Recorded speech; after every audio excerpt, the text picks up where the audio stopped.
Bom, antes de entrar no texto especificamente, só falar uma coisa que, antes que eu esqueci de falar nas aulas passadas. Eu estou pensando em programar também como parte dessa disciplina uma aula pública na Pequena África. Várias pessoas aqui já fizeram essa aula, né? Mas...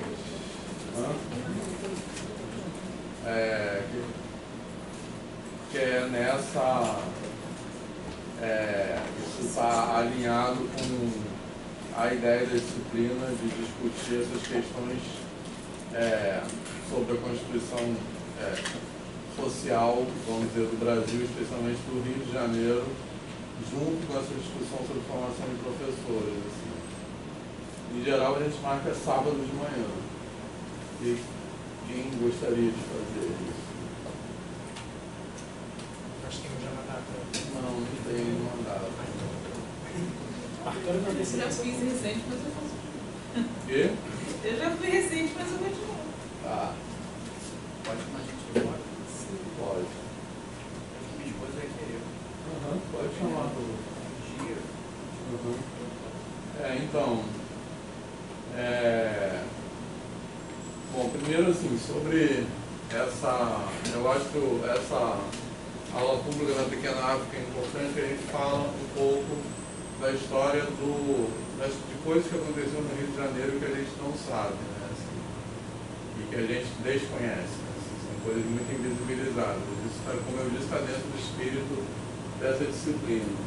Aí, em geral, eu marco com algum professor de história, em geral o Amilcar, que é o professor da Faculdade de Educação, e trabalhei especificamente com a questão racial, e a gente tem, em geral, se agrupado, porque ele faz essa aula também para os alunos dele. Aí a gente tem, eu tenho perguntado a ele um dia que ele já vai fazer para a gente, como não é muita gente, para a gente se agrupar. Então eu vou perguntar os dias para ele, entendeu? Mas, sábado passado eu fiz sozinho pela primeira vez. Claro que foi, Giovanni estava lá, que foi uma microaula, né, assim. Mas, no último caso, a gente pode, porque eu já fiz muitas vezes essa aula com professores de história. Então já comecei a aprender as coisas, enfim. Mas é isso, depois eu faço, eu vou ver as datas com ele, a princípio, então, que ele pode. Aí eu faço um Google Forms para a gente saber a quantidade de pessoas, tá? Porque pode levar acompanhantes. Beleza? Então é isso. A Vanessa já levou a mãe dela. Ela adorou. Falar sobre a esposa. Era professora também? Minha mãe? Sua esposa? Não, psicóloga. Então. Eu gosto de levar os alunos de graduação e eu defendo que ninguém poderia ser professor de nenhuma disciplina no Rio de Janeiro sem conhecer essa história. Por exemplo, que o Rio de Janeiro é o maior porto escravista do mundo, né? Assim, da história da humanidade. E a gente vive como se isso não tivesse acontecido. Né? Até uma coisa que já é até bastante falada, né? Mas a gente estava lá sábado passado e alguém falou, eu fui na Polônia e tem milhares de monumentos sobre Auschwitz, etc. Aqui não tem nada, é como se essa história é uma história de muita violência, de muita resistência, que é largamente ignorada. Mas enfim. Então, vamos fazer isso. Bom, agora... Boa tarde. Bom, fala. Não sei se estou vendo de uma bolha, mas você acha que a gente está conseguindo falar um pouco mais sobre isso? A gente está sendo um pouco mais difícil? Eu acho que está. Nós que descendo desse lado aqui, ele está concentrando desse lado. Boa pergunta. Não, eu acho que tá. Eu acho que, assim, tem muita coisa a se falar ainda, mas em comparação com o que se falava antes, eu acho que pelo menos a questão ela está mais evidenciada, né? Assim, essa é a minha impressão pessoal, né? Assim, por exemplo, eu vejo algumas mudanças, né? Quer dizer, não que o Brasil deixou de se tornar racista, longe disso, mas eu vejo algumas mudanças, assim. Eu acho que, por exemplo, as cotas têm um papel importante nisso, né? De trazer a questão à discussão. Só isso é um mérito, assim, né, das cotas. Por exemplo, uma coisa que até eu estava falando com a Milka, um dia que a gente fez essa aula, e assim, ele falou, ele já faz essa aula há bastante tempo, eu também, e antigamente não tinha ninguém, assim, hoje já tem vários grupos, isso já se tornou uma coisa, tem guias especializados, a gente vai para lá, às vezes no sábado de manhã, que é um horário que é muito comum acontecer isso, tem vários grupos, a gente tem até meio que disputar espaço um pouco, entendeu? E tem outras evidências, né? Assim, a gente vê na televisão, essa questão é mais evidente, nem sempre por caminhos que eu acho com os quais eu acho assim, contribuem, mas a questão está mais evidenciada, né? Não sei, o que vocês acham? Eu fiquei com dúvida, Pedro, se você fala em relação ao assunto ser levantado ou das pessoas passarem a tomar mais consciência. É porque eu acho que do assunto ser levantado eu concordo com o Vitor, a gente escuta mais falar, mas eu acho que das pessoas tem um pouco a ver com a bolha que a gente convive em relação a onde a gente, os espaços que a gente frequenta, quem a gente deixou de falar nas eleições também. Eu, por exemplo, ontem uma professora da escola que eu trabalho, ela estava contando que o pai dela fez uma página Vidas Brancas Importam. E aí, quando ela viu, ela foi lá, restringiu para no Facebook aparecer só para ele, tudo que ele postava, porque a família ficou apavorada. Então, assim, eu fiquei muito chocada. E ela é branca. Ela é. E ela falou que assim, ela e os irmãos ficaram apavorados, viram que conversando não dava, pelo menos assim, deixar as merdas que ele posta só pra ele ver. E ela falou que ele tá até meio. Não, ela falou que ele tá meio desestimulado porque ninguém tá comentando as coisas dele mais. Bom. Então assim. É porque o algoritmo entrega essas coisas, né? E aí acaba que, baseado no que você posta, o algoritmo entrega menos esses absurdos pra gente. Então, eu acho que talvez esse ponto, né, nessa outra parte da sua colocação, acho que tem um pouco a ver com a bolha, sim. Porque você não vê, eu vejo as pessoas que eu sigo postam coisas que eu concordo.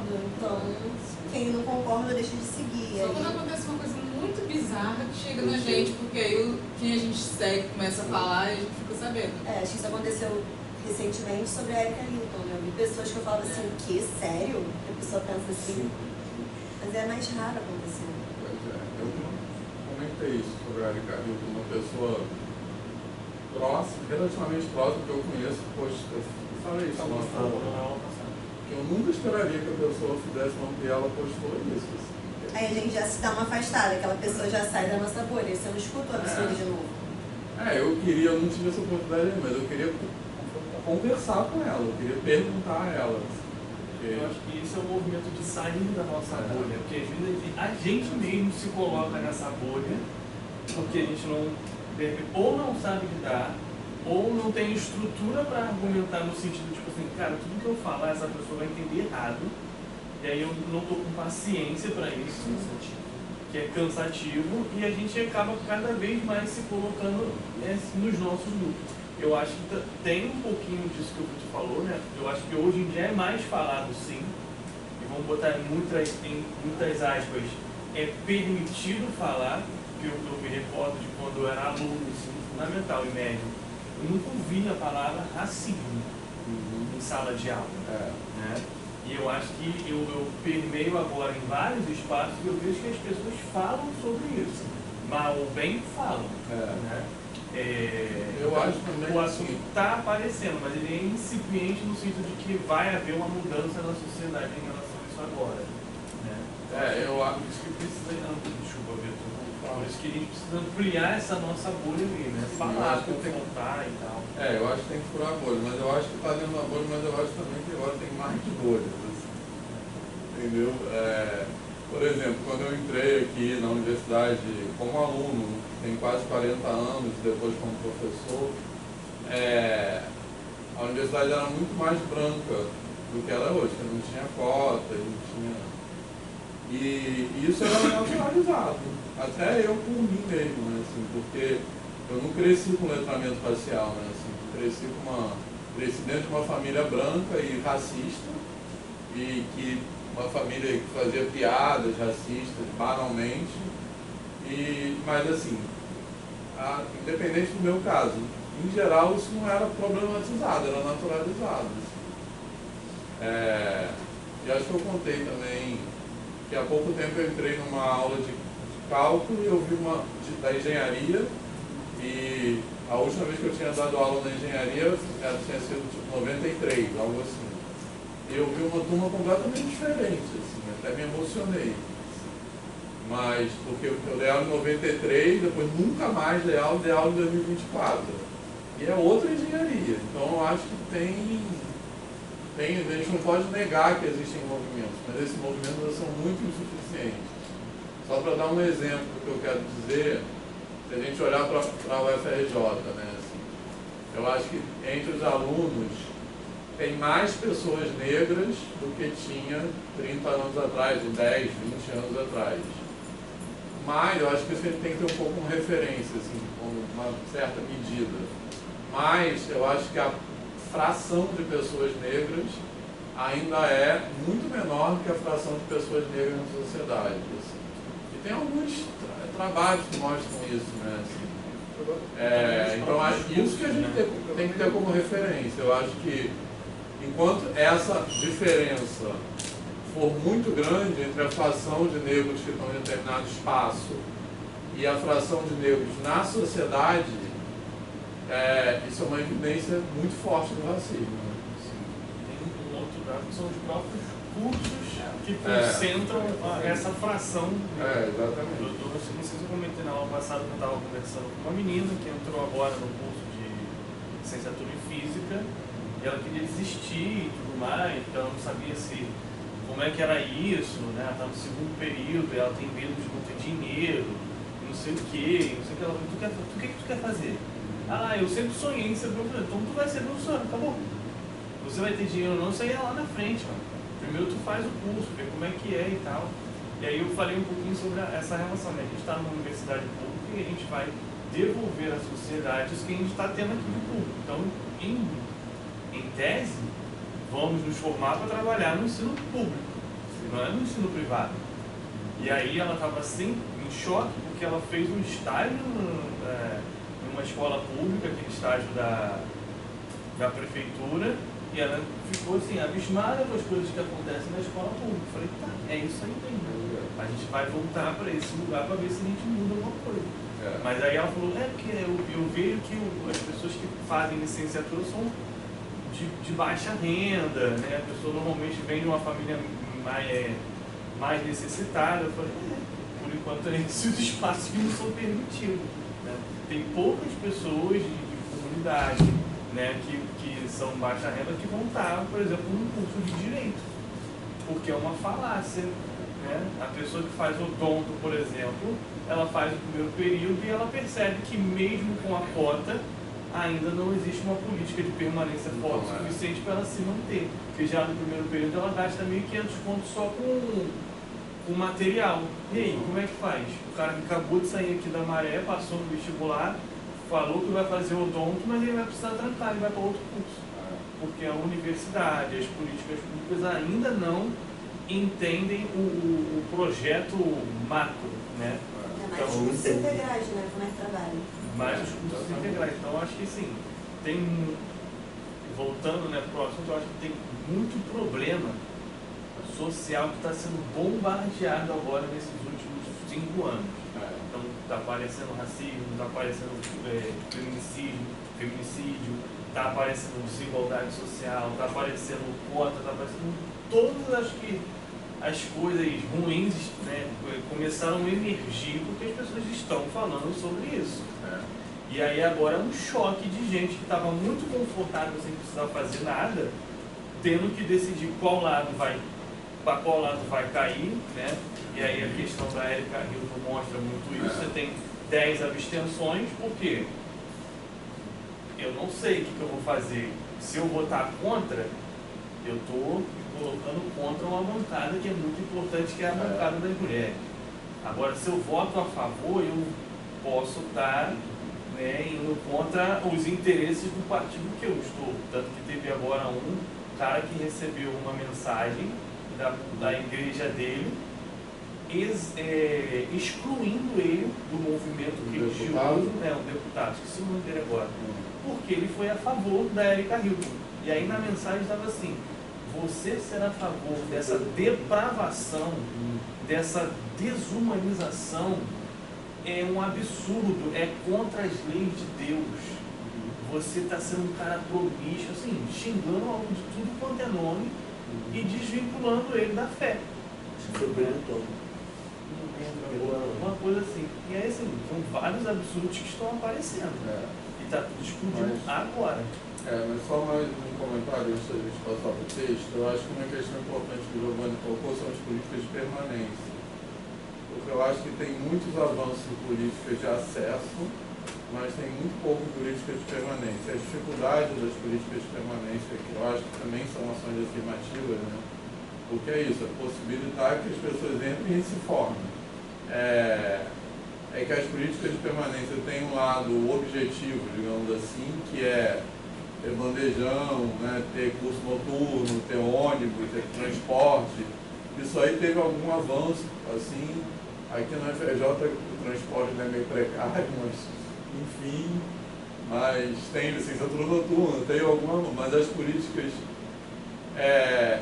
de permanência, o outro lado, que são coisas mais subjetivas, são mais difíceis, porque eu acho que a UFRJ, não posso dizer sobre outras universidades, eu não tenho essa experiência, mas eu acho que a UFRJ tem muitas maneiras sutis de dizer para as pessoas que aqui não é o lugar delas. Por exemplo, só para dar um exemplo, quando a pessoa é do noturno, chega atrasada, que acontece isso aqui, porque a pessoa sai do trabalho, chega atrasada porque você não deixa fazer prova, entendeu? Isso é uma maneira de dizer, esse lugar não é para você. Outra maneira, só para encerrar, assim, não, encerrar assim, se alguém quiser falar uma coisa, pode, porque eu quero passar para o texto. Outra coisa que eu acho, assim, que eu brigo aqui pra caramba no PEMAT, eu sou voto vencido, já falando da pós-graduação, mas eu continuo brigando, é ter prova de inglês no processo seletivo. Eu sou radicalmente contra. E as pessoas vêm radicalmente, eu sempre falo isso na reunião de colegiado, e radicalmente assim, eu acho que não deveria ter nenhuma menção à língua estrangeira, nem no edital, nem no regulamento. Porque eu acho que por mais fácil, a prova é fácil, tá? A prova enfim, você lê um texto, escreve em português e tal, e pode usar dicionário, mas por mais fácil, não é essa a questão, por mais fácil que seja a prova, o fato de ter escrito que você tem que saber inglês para fazer o mestrado é uma mensagem. Isso é uma maneira de dizer, esse lugar não é para vocês. Tem até um amigo meu que é o Alan Alves Brito, que é um pesquisador do Rio Grande do Sul, mas ele é baiano, né, gaúcho. Ele é um homem negro e é astrofísico e trabalha com educação também. E ele é super assim, reconhecido, porque ele tem uma carreira tanto na astrofísica como na educação. É ganhador de prêmios, vem de uma família super pobre. Uma vez ele falou assim, do exemplo dele, né? Que é, ou eu comia ou eu estudava inglês. Como é que eu vou entrar no mestrado? Aí ele falou, se tivesse prova de inglês no mestrado que ele fez, ele falou, não estava onde eu estou hoje. E quantas pessoas acontece isso? Entendeu? Enfim, eu acho que isso a gente está muito atrás. Né? E isso também é uma legitimação do discurso americano, né? Acho que porque tem. Aí alguém pode dizer, porque tem muitos artigos em inglês. Tá. Mas já não tem artigos em português que falam... Não, mas aí... Eu acho que muito antigamente poderia até usar essa desculpa, né? Mas hoje em dia você consegue fazer uma tese, uma dissertação sem usar... Então, mas que inglês, porque não mandarim... Não, porque não consegue traduzir. Um Então, exatamente. Aí, não, o pior é que as pessoas usam esse argumento. As pessoas falam assim, mas se não tiver prova de inglês, as pessoas vão usar nem a ChatGPT, era o Google, antes de existir o ChatGPT. Antes de existir era o Google Translate. A pessoa falava assim, mas a pessoa vai usar o Google Translate, foda-se, e daí? Qual é o problema se a pessoa usar? Então, essa fala para mim reforça. Isso quer dizer que esse professor acha que aquela pessoa não deve estar ali, só deve ter um filtro. Só quem sabe fala. Posso fazer um comentário sobre isso? Eu acho que isso também é uma forma, talvez, de tentar desviar desviar o discurso para tentar dizer que isso não é função da universidade. Mas se o objetivo é formar pesquisadores que consigam, por exemplo, participar de congressos internacionais, cabe à instituição ensinar esses pesquisadores a falar inglês. Podia fazer uma parceria, por exemplo, com o CLAC e ofertar dentro das disciplinas do PEMAT as disciplinas de inglês 1, inglês 2, inglês...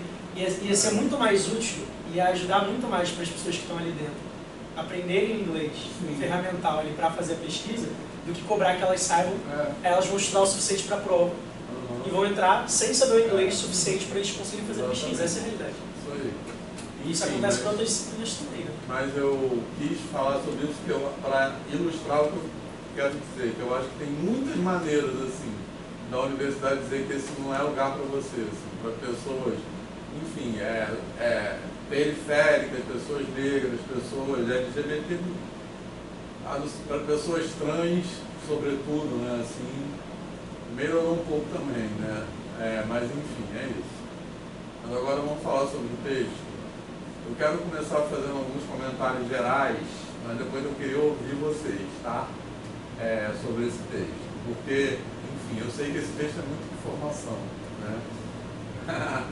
Mas, então, eu quero comentar um pouco algumas questões gerais sobre o texto e por que eu indiquei esse texto. Então, quem não entendeu tudo, o autor tal fala não sei o quê, não tem problema, mas eu quero falar algumas coisas que eu acho que vão ajudar, depois vocês fizerem uma segunda leitura que eu recomendo, a entender melhor, tá? Fala. Eu falei que eu fiz uma partinha porque eu não entendia nada.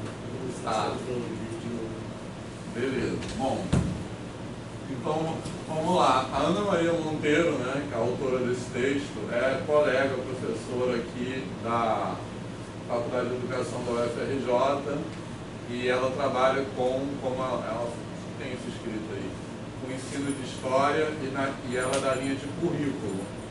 E ela é da mesma linha que eu sou no programa de educação, né? No programa de pós-graduação em educação. Hoje ela é professora emérita da UFRJ, é uma pessoa que eu gosto muito, assim. Às vezes, quando eu trabalho com esse texto nas aulas, eu chamo ela para vir, mas aí, dessa vez ela não podia. Mas depois eu posso até botar uma aula gravada com ela, anos anteriores. Porque ela é realmente muito legal de conversar, assim. E eu não queria desviar muito. No período passado ela abriu o Anísio, né? Legal. Nossa, foi muito legal. É muito legal, assim, uma coisa que o FRJ proporciona pra gente, a gente conhecer os referenciais, né?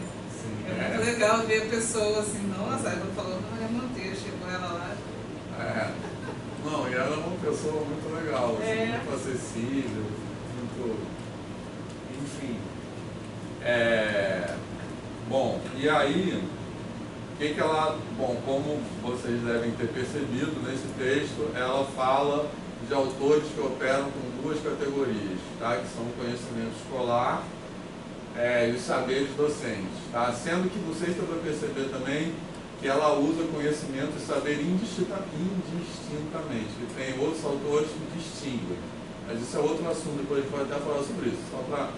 Então, tipo assim, tem até a hora que ela fala conhecimento escolar, depois fala saber escolar. Mas são duas coisas distintas que obviamente se entrelaçam, beleza?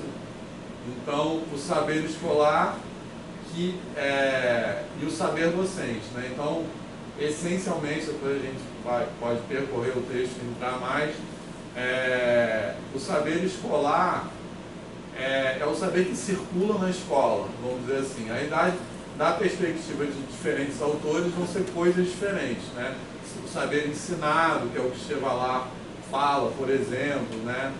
O Chervel já vai falar outra coisa, aquela coisa do saber que é dado, fixo, etc. Enfim, mas é o saber que circula na escola. E o saber docente, essencialmente, é o saber, vamos dizer assim, a grosso modo, que o professor usa para ensinar.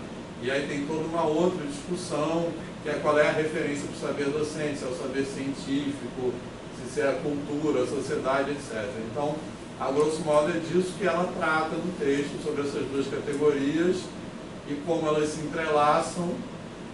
E aí que eu acho legal, basicamente, as potencialidades e limitações, né? Ela fala bastante isso, né? De que determinado autor deixa em aberto, quer dizer, que determinado autor uma coisa que é limitada, e que o outro autor fala sobre aquilo, né? Assim.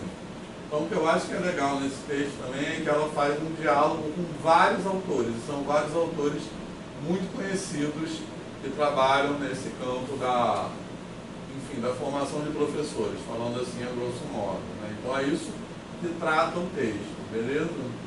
Bom, uma outra coisa que é importante saber sobre esse texto, que acho que não dá para... Bom, antes disso, esses autores também,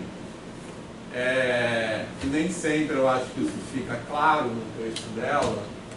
Aliás, esqueci de falar também no começo, esse texto é um pedaço da tese de doutorado dela, na verdade, é um resumo do referencial teórico da tese de doutorado dela, que ela publicou como artigo, assim, também, em 2001. Porque a Ana Maria, ela foi professora de educação básica de história há muitos anos, e depois de muito tempo, já com alguma idade, assim, que ela foi fazer mestrado, doutorado, se tornou professora da universidade e, enfim, depois uma pessoa muito reconhecida, né? Mas, bom, uma outra coisa que não dá para perceber, assim, tão explicitamente, é que nessa discussão no campo da educação, a discussão de formação de professores está muito entremeada com a discussão no campo do currículo. Então tem várias coisas aqui, se a gente entender melhor, isso que eu queria falar um pouco, sobre o campo do currículo, que vai ser o assunto da aula que vem, mas eu já quero adiantar algumas coisas, eu acho que ajudam a entender um pouco mais esse texto, beleza? Então eu queria falar um pouco também sobre teorias de currículo de uma maneira ultra geral, tá? Mas eu acho que quando eu falar, vocês vão identificar coisas que ela vai falando no texto. Beleza? Tá? Mas antes de entrar nisso, por que eu propus que a gente lesse esse texto? Primeiro porque eu gosto muito desse texto. Eu sei que ele vamos dizer assim, eu não acho ele difícil, mas eu acho que ele tem muita informação. Eu acho ele muito denso e ela cita muitas coisas que às vezes, se a gente não conhece aquela coisa, a gente se sente meio perdido, né? Eu sei que a primeira vez que eu li esse texto foi assim que eu me senti. Então talvez alguns de vocês tenham se sentido assim. Mas eu acho que não precisa se preocupar muito com isso, tá? Eu queria focar mais em algumas questões gerais e depois é um pouco um convite para vocês se aprofundarem nessas coisas, beleza? Então, relacionando um pouco o que a gente falou na aula passada, por que eu escolhi esse texto? Como eu disse, o motivo é que ele é muito panorâmico, né? Ele dialoga com muitos autores, eu acho muito legal o jeito que ela fala, como ela dialoga, ela põe esses autores para dialogar mesmo. Ela fala, fulano disse isso, já fulano disse isso, que converge ou diverge ou complementa o que o outro fala, ela faz isso o tempo todo. Então eu acho isso uma maneira bacana de construir.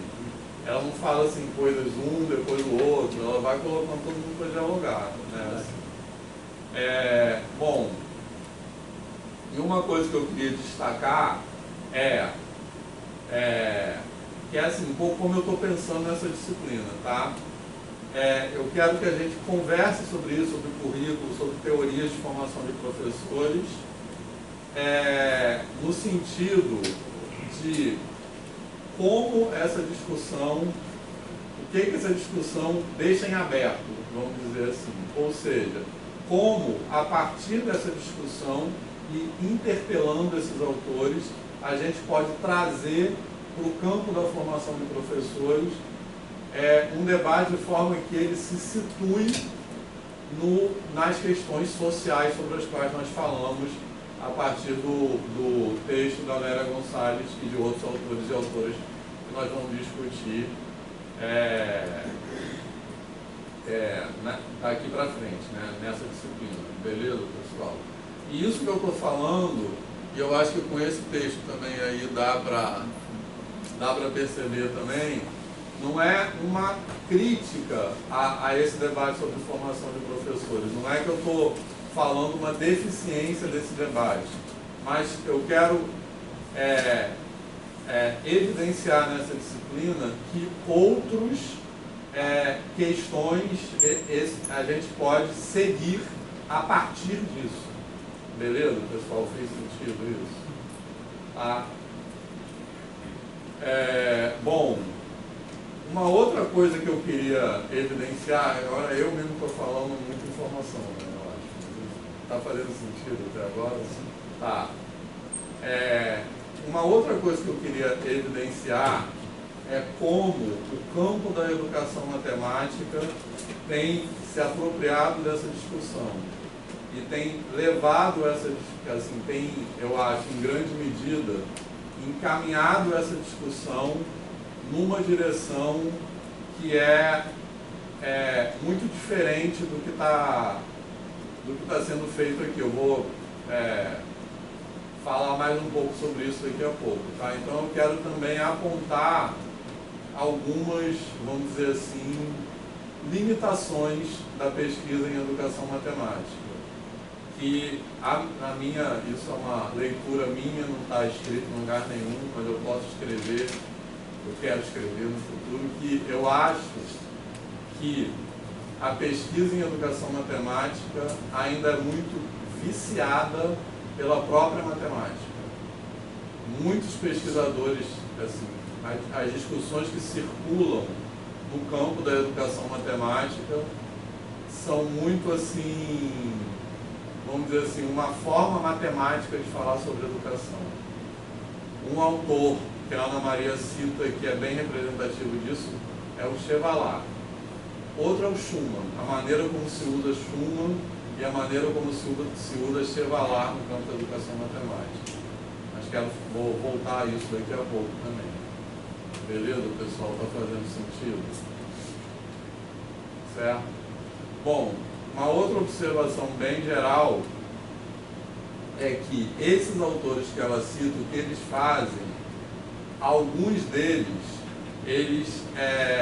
o que eles querem fazer é, vamos dizer assim, entender como a escola funciona, vamos dizer, a grosso modo, ou seja, entender como os saberes, então eles estão fornecendo aportes teóricos, né, reflexões que nos ajudam a entender como se constituem tanto os saberes escolares como os saberes docentes. E tem outros autores que defendem. Então, aqui o que ela está falando é de tanto autores que tentam entender, quanto autores que colocam uma posição. Né? Por exemplo, tem um momento do texto que ela fala do Young, que é um autor, Michael Young, que é um autor americano. E ela fala o livro dele, que eu não lembro o nome, mas ela fala, o livro dele é um manifesto. Vocês lembram dessa parte? Então é um pouco isso, é uma posição política que ele defende, beleza? Então aparece aqui as duas coisas, certo? E aí, alguém quer falar alguma coisa? Eu senti um pouco disso que você falou em relação a, acho que os autores que ela cita, que eu já tinha lido, ficou mais fácil de compreender, mas os que eu ainda não tinha lido, ou tinha pouca aproximação com os estudos dele, ficou um pouco mais assim, você entender algo que é muito maior.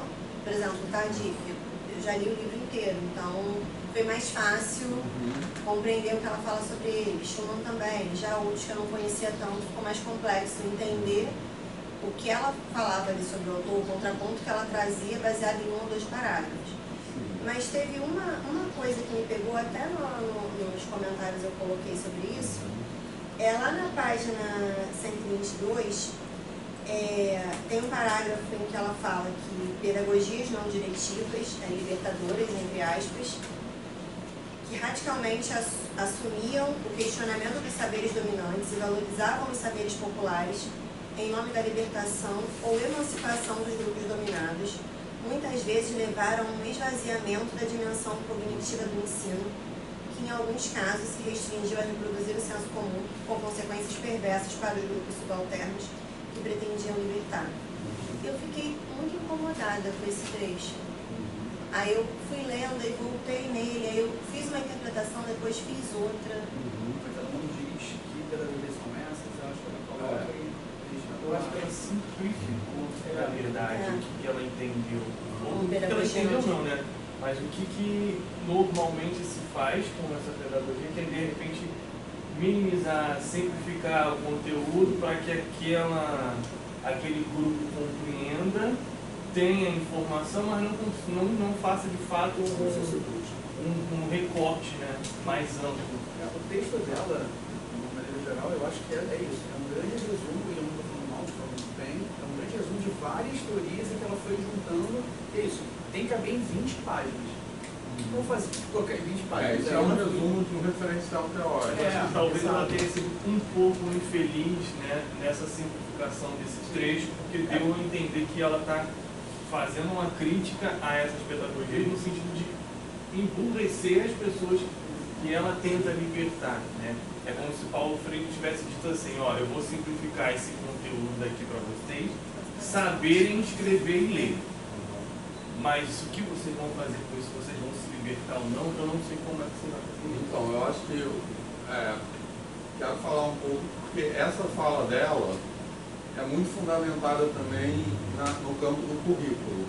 Assim. Então, eu quero falar um pouco sobre isso, acho que vai ajudar a entender o que ela quer dizer. Assim. Semana que vem a gente vai discutir mais sobre teorias de currículo e acho que a gente vai voltar, pode até voltar a esse assunto, tá?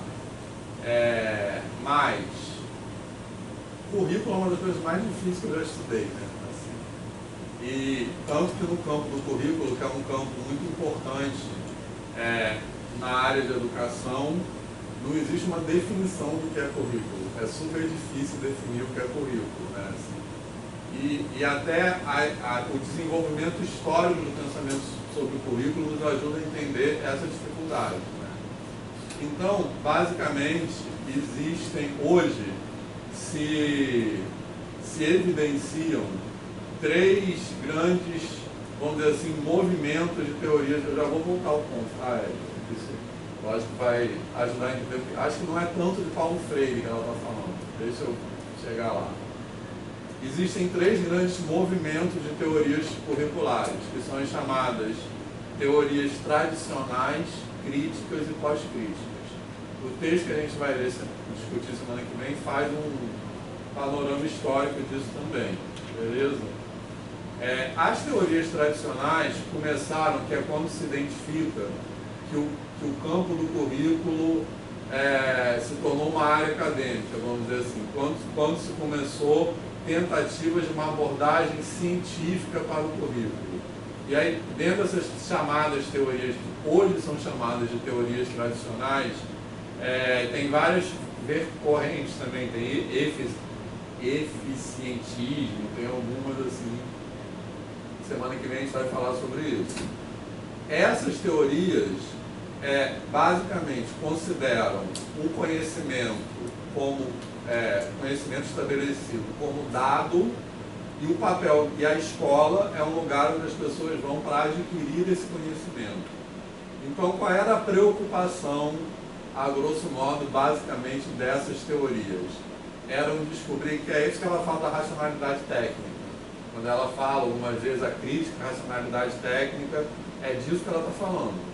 Então, é descobrir qual é a maneira mais otimizada, digamos, mais eficiente de construir um currículo para que as pessoas aprendam aquele conhecimento que não é questionado. Então, o conhecimento existe a priori e a escola é um lugar onde as pessoas vão para adquirir esse conhecimento. Então, a escola, nessas teorias tradicionais, é entendido como um espaço politicamente neutro, por exemplo. É um espaço onde as pessoas vão... Então, a questão das teorias de currículo tradicionais era como montar o currículo. Então, o currículo é entendido como uma lista de conteúdos. Quer dizer, essa é a definição de currículo até então. Uma lista de conhecimentos e conteúdos. E qual era a melhor maneira possível de organizar essa lista de conhecimentos para que as pessoas aprendam. Beleza? Então, pode parecer uma coisa bem ingênua, mas eu acho que a gente opera com isso até hoje, né? A gente pensa até hoje em currículo assim.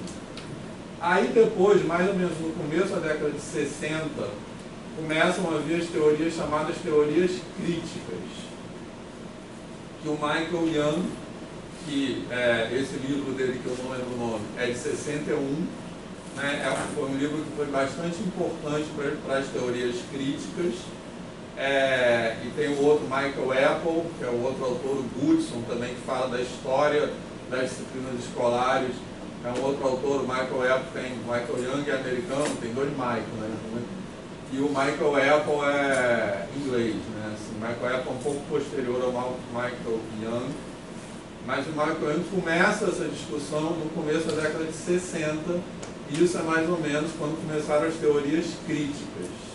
E o Michael Young tem um conceito que ele chama de conhecimento poderoso, que eu acho que ela não fala esse nome em texto, se eu não estou enganado. Mas, então, o que ele fala? Bom, primeira coisa, ele e outros autores que vêm nessa movimento das teorias críticas, eles desfazem essa visão da escola como um lugar politicamente neutro. Então, eles falam que a escola é um lugar que tem um papel importante na manutenção das disputas de poder, etc. Né? Assim, então, a escola tem um papel importante, alguns autores são muito influenciados por Marx também, que eles falam que a escola tem um papel importante na manutenção da estrutura de classes e da distribuição de poder, da opressão, etc. Beleza? Eu acho que isso é uma contribuição importante também, né? Assim, sair desse lugar da escola como um lugar neutro para entender a escola como um espaço que está dentro desse jogo também, né? Que tá, beleza? Só que o que ele fala como solução para isso? Aí que ele fala dessa ideia do conhecimento poderoso. Então, a solução para isso, para, assim, quebrar essa coisa da escola como um lugar de manutenção de estrutura de classe, etc., etc., é trazer o que ele chama de conhecimento poderoso para dentro da escola. E o que é o conhecimento poderoso? É o conhecimento das classes dominantes, basicamente. Então ele defende uma escola, por isso que ela fala que o livro dele é um manifesto, ele defende uma escola na qual as classes menos favorecidas pudessem ter acesso a esse conhecimento das classes dominantes para poder ter uma ascensão social. E aí depois disso tem as teorias pós-críticas, que começam a criticar as teorias críticas, né? Começam a problematizar as teorias críticas, que aí é uma discussão bem mais complicada, que a gente vai começar a fazer semana que vem, mas uma das coisas que eles problematizam é que as teorias pós-críticas continuam colocando o conhecimento das classes dominantes num lugar de superioridade e não reconhecendo o conhecimento, esses saberes, enfim, e outras coisas, culturas. Então, qual é o conhecimento selecionado? Né? Esses autores continuam defendendo que o conhecimento selecionado seja das classes dominantes. Então, o papel da escola é simplesmente as classes menos favorecidas terem acesso a esse conhecimento das classes dominantes. Então, nesse trecho, eu acho que é um pouco sobre isso que ela está falando. Entendeu? Fez mais sentido agora? Quero ir de novo. Fez, mas eu fiquei com uma incomodada com esse trecho, porque é isso. Eu pensei nessa interpretação, ainda mais que eu estou fazendo aquela disciplina lá de teoria jurídica, mas também pensei, e aí por isso que eu terminei de ler e aí voltei para poder ler novamente, que como depois não é tratado sobre, o que eu pensei é nesse, eu acho que essa parte, eu até marquei isso, o esvaziamento da dimensão cognitiva seria-se como se esses outros saberes não fossem considerados como tão importantes, ao modo que se os saberes dominantes não são, perdem espaço, a gente perde a qualidade de ensino. Eu fiquei pensando, é um texto de 2001, né? A gente tem a Lei 10.639 em 2003. E aí eu fiquei muito pensando, eu fiquei muito incomodada com isso, né? Eu não sei qual era o movimento na época, acho que assim, a gente tem uma lei que tem mais de 20 anos e ainda assim esses saberes não são tão valorizados assim na escola. Então eu fico pensando em 2001, se tinha tanto assim na escola ao ponto desses saberes dominantes não estarem sendo ensinados e trazer um esvaziamento. Eu não consigo enxergar esse esvaziamento hoje. Quem dirá, ainda que...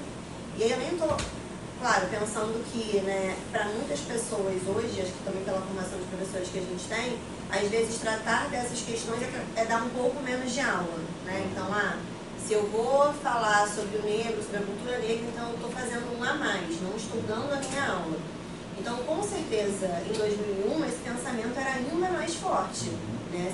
Caramba, já tem um currículo enorme nessa perspectiva de currículo como lista de conteúdo. Já tem um currículo enorme, eu ainda vou precisar falar disso, isso vai causar um esvaziamento. E aí, eu fico pensando, né? Até na lista de conteúdos que a gente tem, a gente consegue trazer os saberes dos grupos minoritários. E aí, esse esvaziamento me incomodou, mesmo tentando pensar nessa forma. Então, primeiro, uma observação que é justamente essa discussão que eu quero fazer, tá? Porque eu acho que essa discussão que esse texto traz tem contribuições importantes, algumas das quais eu já mencionei. Mas ela não entra nessas questões explicitamente que a Érica está falando, entendeu? Então, quando se fala, por exemplo, de reconhecer diversos saberes, a gente precisa ir além disso. Não é só reconhecer diversos saberes e diversas culturas. É pensar numa dinâmica das escolas que reconheça não apenas a diversidade cultural, mas reconheça que a gente vive numa sociedade que tem um grupo, estou falando muito resumidamente, tá? Muito simplificadamente, depois a gente continua, que tem um grupo que é opressor e outro que é oprimido historicamente. Então não é que a gente tem uma sociedade multicultural e beleza. A gente tem uma cultura que se impôs durante muitos séculos e uma cultura que foi apagada. Então é muito mais que isso. Então isso é uma coisa que eu queria até falar mais no final da aula, mas eu acho que isso é uma coisa que essa discussão que está feita nesse texto não entra, ela deixa em aberto. Mas eu queria, antes de passar a palavra, lê de novo, por favor. Eu posso ler. As pedagogias não diretivas, abre aspas, libertadoras, fecha aspas, que radicalmente assumiam o questionamento dos saberes dominantes e valorizavam os saberes populares em nome da libertação ou emancipação dos grupos dominados, muitas vezes levaram a um esvaziamento da dimensão cognitiva do ensino que, em alguns casos, se restringiu a reproduzir o senso comum, com consequências perversas para os grupos subalternos que pretendiam libertar. Então, o que eu acho que ela quer dizer é o seguinte, que mesmo essas teorias libertadoras, etc., ainda haviam os saberes dos grupos subalternos de uma forma inferiorizada. Eu acho que é isso que ela quer dizer, mas eu li o texto dela com essa interpretação talvez já a priori na cabeça, entendeu? Mas eu achando que ela não falou isso mas talvez. Porque é como se pensar que ainda que esteja valorizando esses saberes, nessa sociedade, a estrutura ainda é uma outra estrutura. Porque quando ele chegar com esses saberes, que está sendo valorizado ali naquele contexto, que ele chegar para prestar uma prova, ou sei lá, para fazer alguma coisa, como a gente está falando aqui, do mestrado e de cotas mesmo. A gente tem uma política de afirmação, mas a gente não tem uma estrutura de permanência. Eu acho que a gente pode tentar pensar isso daí quando ela está falando dessa questão da valorização desses saberes, mas que talvez em outros espaços não sejam valorizados, entendeu? A estrutura ainda não esteja pronta para isso, eu acho que, sei lá. O esvaziamento da dimensão cognitiva me pegou. Por exemplo, parece Não, que... eu acho Parece que ela- interpretar isso daí não tem valor, né? Claro, É como se essa discussão Não, que a todo gente está mundo fazendo pode para ter ela outro- não fosse valorizada. não, todo mundo pode ter outra interpretação, mas eu acho que ela está dizendo assim, algumas vezes quando se tenta colocar uma escola que é supostamente libertadora para os grupos subalternos, ainda É necessário esse esvaziamento. Não, ainda se vê os saberes desses grupos subalternos como algo inferior. Isso. Porque a crítica às teorias críticas era justamente que o movimento de libertação desses grupos, que ela está falando disso, né? Eu não consegui achar o trecho aqui É ainda. na página 122. A segunda página. É bem no início. Já Penúltimo vou- parágrafo. As pedagogias. Essa parte do esvaziamento, não é isso? Olha só, as pedagogias não diretivas, libertadoras, que ela coloca entre aspas, que radicalmente assumiam, estava bem na minha frente, o questionamento dos saberes dominantes, raramente assumiam o questionamento dos saberes dominantes. Então, olha só, Radicalmente. radicalmente assumiam o questionamento dos saberes dominantes e valorizavam os saberes populares em nome da libertação e da emancipação dos grupos. Muitas vezes levavam um esvaziamento da dimensão cognitiva em alguns casos,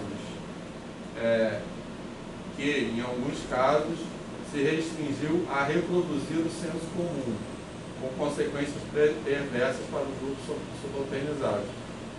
Assim, todo mundo pode ter outra interpretação, mas eu acho que ela está querendo dizer isso, mas eu acho que ela está querendo dizer isso porque eu conheço um pouco essa discussão, né? Pode Mas ser. isso, a primeira vez que eu estou lendo o texto dela, lendo, e aí também acho que é talvez um pouco contaminada. Estou fazendo a aula com o Rodrigo. O Rodrigo tem feito muito a gente pensar, né? Quando lê um texto, pensar no contexto político da época, tentar pensar em como tentar se transportar para aquela época. Acho que é uma coisa que eu tenho feito muito na disciplina, tenho tentado levar para outros textos. 2001 eu fico tentando pensar em que contexto, em nível Brasil, a gente tinha uma escola assim. Não tinha. Não tinha. Mas eu acho que essa discussão sobre libertação é anterior à questão racial.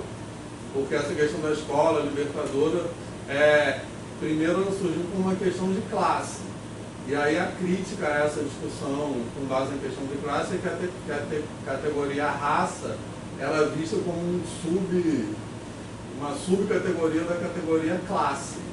E aí depois disso há uma crítica a isso, né? Que pelo menos no Brasil a raça antecede a classe, porque a raça determina a classe, não o contrário. Enfim, mas essa discussão é anterior a isso. Mas eu identifico o que ela está falando, não estou querendo defender ela não, tá? Mas é porque eu interpreto assim mesmo. Porque eu não defendo ninguém, eu estou nem aí. Mas o que eu estou querendo dizer é assim, eu vou dar um exemplo. Sei que tem várias pessoas com o braço levantado, eu vou dar um exemplo. Tem vezes que tem um discurso, eu identifico isso com o que ela está falando, tá? Tem vezes que tem um discurso assim, a gente precisa contextualizar a escola na realidade dos alunos. Eu evito esse termo, realidade, eu não gosto desse termo. A gente precisa contextualizar o ensino na realidade dos alunos.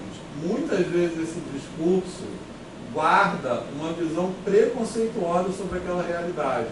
Guarda uma visão assim, esse aluno é da favela, então ele só sabe somar. Então vamos dar uma aula. Eu acho que muitas vezes acontece isso. Acho que esse pensamento entra aqui. Eu acho que entra aqui também. Então acho que é um pouco sobre isso, porque a crítica a essas teorias libertadoras era um pouco essa, que elas tentavam libertar, então esse esvaziamento cognitivo, eu acho que ela está se referindo à desqualificação daqueles saberes, desses grupos subalternos, como ela diz, entendeu? Eu acho que é uma coisa que...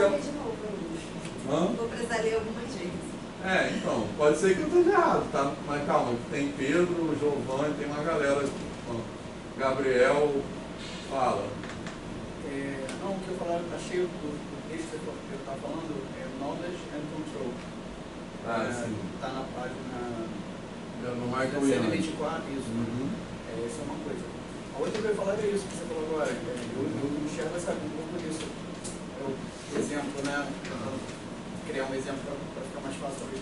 É o professor que eu vou dar uma aula de funk porque é importante, porque está na cultura do aluno e tal, não sei o quê, mas não tem nada lá exceto aquele projeto, sabe? Ele não criou nada, ele não disse nada, ele só botou lá porque, tipo, faz parte do cultura do aluno. Mas o que isso trouxe de saber, de conhecimento, o que trouxe aquilo? Não disse nada. Ou seja, está dizendo que vai libertar o aluno, que vai emancipar, mas efetivamente ele só pôs na sala de aula, as crianças fizeram lá o funk delas e tal, foi legal e tal, parabéns, mas usou não, usou não de matemática. Trouxe algum conhecimento para isso? Ou não? Muitos professores, nessa época, provavelmente, até hoje, na verdade, não usam nada, entendeu? Trazendo para a minha realidade, jogo, eu vou usar o jogo para quê? Só para jogar? Eu vou trazer o filme só para trazer o filme? Entendeu? Qual é o ponto de motivação que eu vou trazer a partir daquilo? É isso, eu posso trazer um jogo para cá, um jogo de trilha, vai todo mundo jogar, vai ser super divertido. Posso fazer o mancalo, a gente estava discutindo o mancalo, posso trazer o xiximo. Tá, mas qual é o saber? Qual é a decomunidade que eu estou criando em relação a isso? Vamos rapidinho, vamos falar sobre o exemplo do funk, porque então, justamente aí, já à luz das teorias pós-críticas, essa dinâmica é muito discutida. Então, o professor que traz o funk para a sala de aula como uma coisa exótica, como uma coisa assim, uma curiosidade, como se fosse assim, quase uma estratégia para captar a atenção dos alunos. Vamos pensar que é uma aula de música, mas ele continua vendo funk como uma música inferior, entendeu? E não o funk, não o funk como conhecimento, o funk como alegoria. E ele continua vendo a música clássica como o tipo de música superior. Mas vamos ler de novo. Isso que eu falei. Não, eu entendo. Você entende o que eu falei? Seria o quê? Mas eu acho que o esvaziamento é justamente isso que ele trouxe. Eu acho que ele traz ali o jogo como no sentido só de jogar aquele jogo ali. Eu já falei que a Chilma é africano e isso aí, o jogo tá aí. Ótimo, sem nenhuma pegada política ou matemática para aquele jogo ali. Eu acho que é sem profundidade, eu acho que é isso que ele está falando. Acho que esse esvaziamento é nesse sentido. Então, o esvaziamento da dimensão cognitiva do ensino, que em alguns casos se restringiu a reproduzir o senso comum. Eu acho que reproduzir o senso comum, para mim, tem muito a ver com fazer um julgamento sobre aqueles saberes, sobre aquela realidade. Ou, na verdade, não fazer um julgamento no sentido, tipo assim, eu sigo um rapaz que ele é músico, né? Ele fala muito dessa relação funk, música clássica, e que as pessoas fazem essa inferiorização do funk. Tem estudos que diz que se você escuta funk, coisas na sua cabeça acontecem, você fica tal jeito. Agora, se você escuta música clássica, as coisas acontecem de tal forma. Aí fala, cara, mas as frequências vibratórias do funk e da música clássica, em muitos aspectos, são as mesmas, né? E aí eu acho que esse julgamento, esse senso comum que eu acho, que tem que vir acompanhado de uma espécie de crítica em relação a essa dicotomia. Então, eu dei uma aula de funk, foi só pelo funk? Se foi só pelo funk, eu reproduzi um senso comum, porque as crianças não fizeram reflexão sobre o funk. elas continuam achando que o funk é uma coisa que permeia a vida delas de modo cotidiano, né? Mas elas continuam verificando também que esse modo delas existirem é inferior a, por exemplo, uma pessoa que vai escutar um MPB, né? E aí eu acho que é preciso, ao falar sobre o funk, ao falar sobre esse senso comum e essa cultura popular, de evidenciar o porquê que ela é tratada como popular inferior e não superior, que eu acho que é uma coisa que o Paulo Freire vai falar também, que é quando ele fala que não adianta a classe dominante dizer que... Ele fala que tem um trecho da pedagogia do primeiro que ele fala assim: eu sou um dono de uma grande empresa. Aí eu vou lá e eu faço caridade, né, com as pessoas. E aí, por eu fazer caridade, eu estou indo contra esse modelo dominante, porque eu estou ajudando as pessoas. Mas, em contrapartida, eu continuo perpetuando discursos para que eu possa estar naquele lugar de dominância ainda.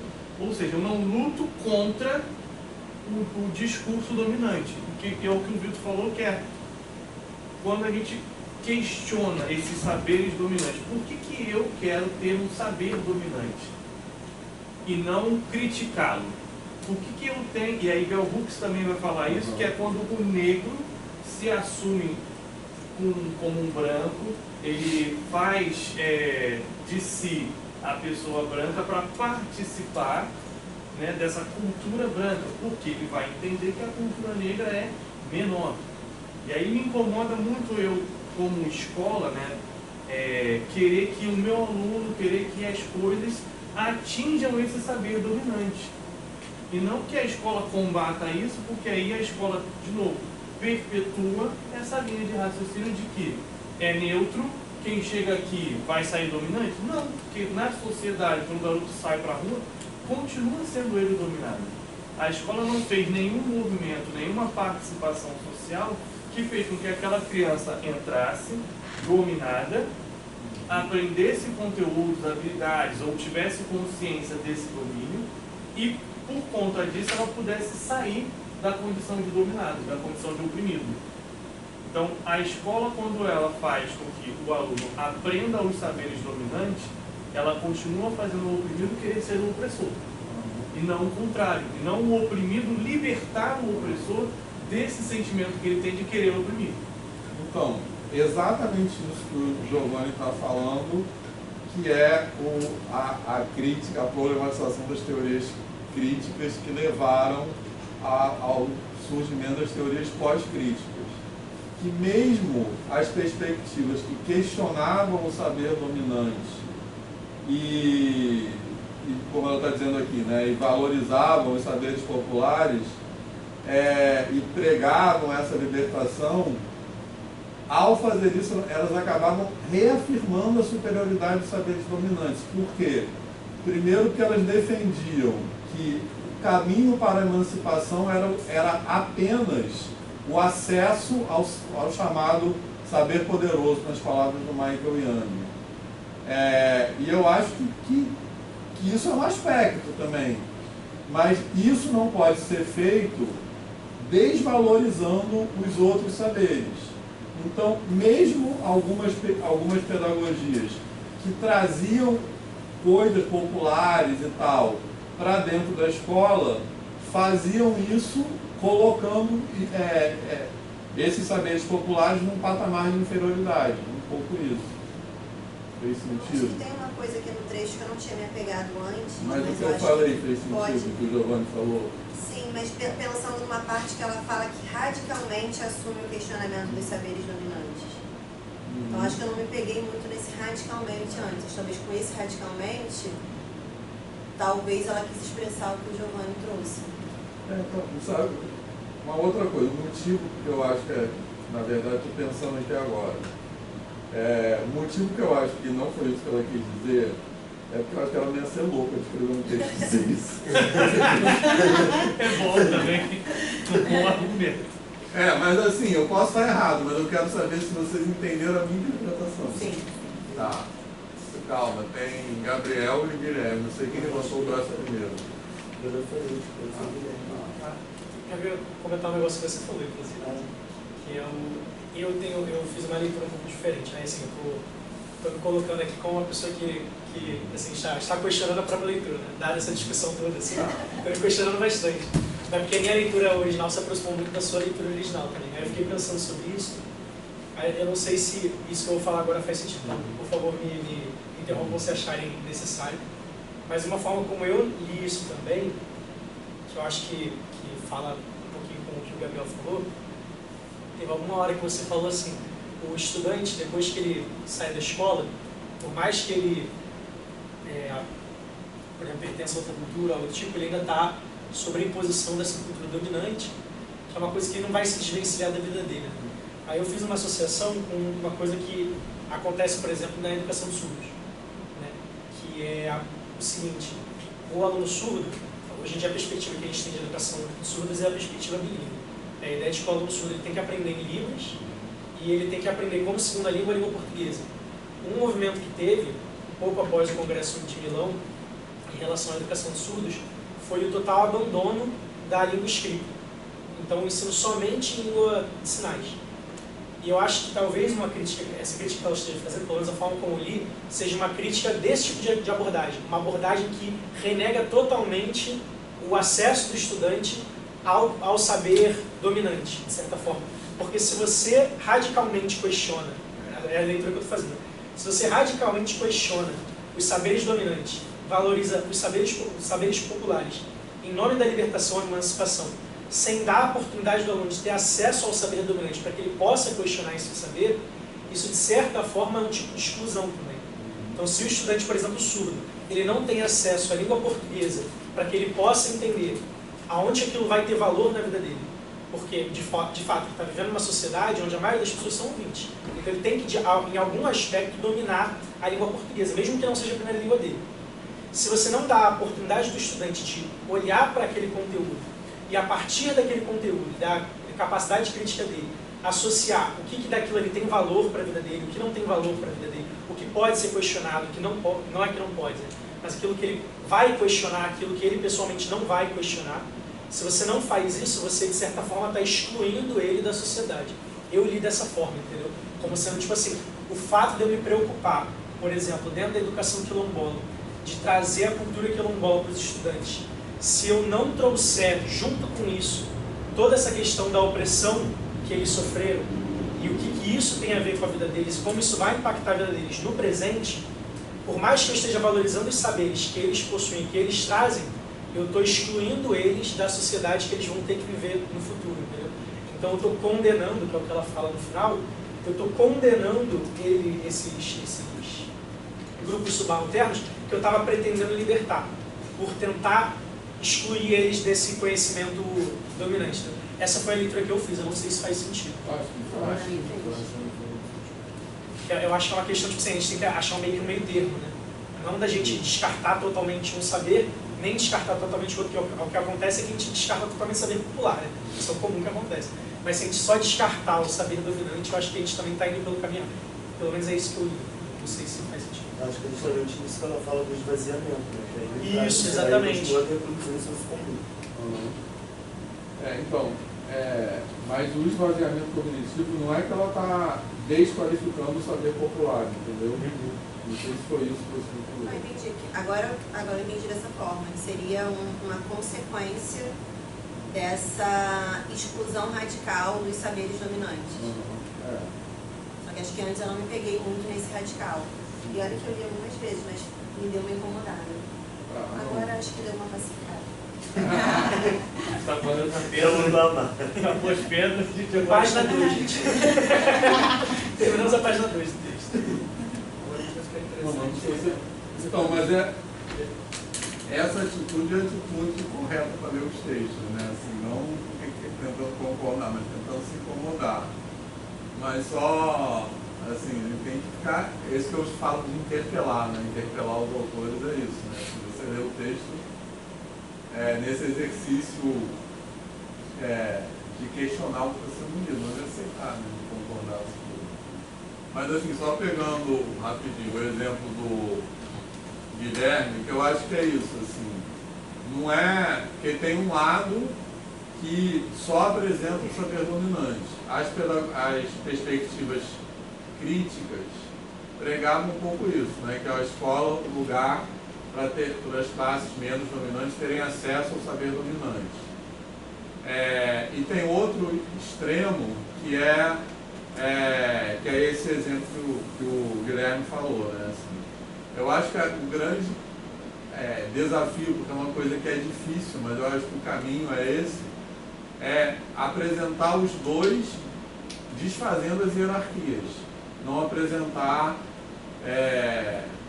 o saber dominante como algo superior que esses saberes populares, usando o termo que ela está falando. E às vezes, mesmo na tentativa de apresentar os saberes populares, você reafirma isso. Então, mas fez sentido? Pedro, eu não sei também quem levantou o braço primeiro. Não, só ia falar que eu concordo com ela. É legal a gente olhar o texto e olhar a data e refletir o período, né, do que estava acontecendo na época. Então, isso influencia na escrita, né? E aí, lembrar que isso aqui ainda é FHC. Final de FHC, mas é FHC. Se não fosse o governo Lula, provavelmente a escola que a gente conheceu brevemente, o ensino médio, ia ser daquele jeito. Porque já era um projeto deles, desde lá de trás, que foi interrompido com o governo PT, né, uns 13 anos. Porque assim que dão um golpe na Dilma e tiram, e entra Temer, o que eles fazem? Na mesma hora do BNCC. Em 2 meses, o BNCC já aprova, já parte, né? Todos os professores, uma grande parte da comunidade docente é contra e eles entubam. E a gente entuba o BNCC e entuba o ensino médio do jeito que é. Porque aquilo tudo, na verdade, já é um projeto desde 2000 e pouco. Né? E aí, assim, óbvio, estou falando agora, não tenho provas nenhuma, mas eu tenho foto da galera do MEC, do Centro Educacional de Niterói, em 99, 2000, fazendo reconhecimento de como funcionava a escola. E por que isso é importante? Porque em 99, 98, 99, 2000, o Centro Educacional de Niterói, que foi a escola que eu estudei, funcionava exatamente como funciona, ou como eles tentaram fazer o itinerário. Eu, no ensino médio, tive a educação básica, e de tarde, no integral, era o caminho itinerário. Eu escolhia o caminho que eu queria. E eu, no caso, fiz matemática, física e química. Colegas meus fizeram matemática, história e português. Entendeu? Então, já era um projeto que o Centro Educacional de Niterói fazia em 90. Só que é uma escola privada, todos os atrativos possíveis. E aí o MEC estava lá dentro da escola, vendo. Como é que eu sei disso? Eu tenho a escola. Caiu no meu colo para o meu estudar doutorado. O meu doutorado caiu no meu colo, os fotos caíram vários documentos de referência. Então isso já é um projeto que já está sendo refletido há muito tempo. Mas isso é exatamente, a gente precisa pensar exatamente onde a gente está.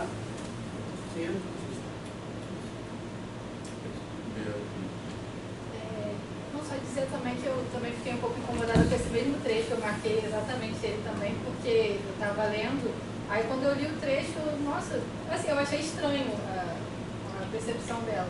Só que agora que o senhor explicou, ficou mais claro para mim. Mas aí eu estava pensando que talvez também... A explicação do Guilherme foi muito boa. Sim, total.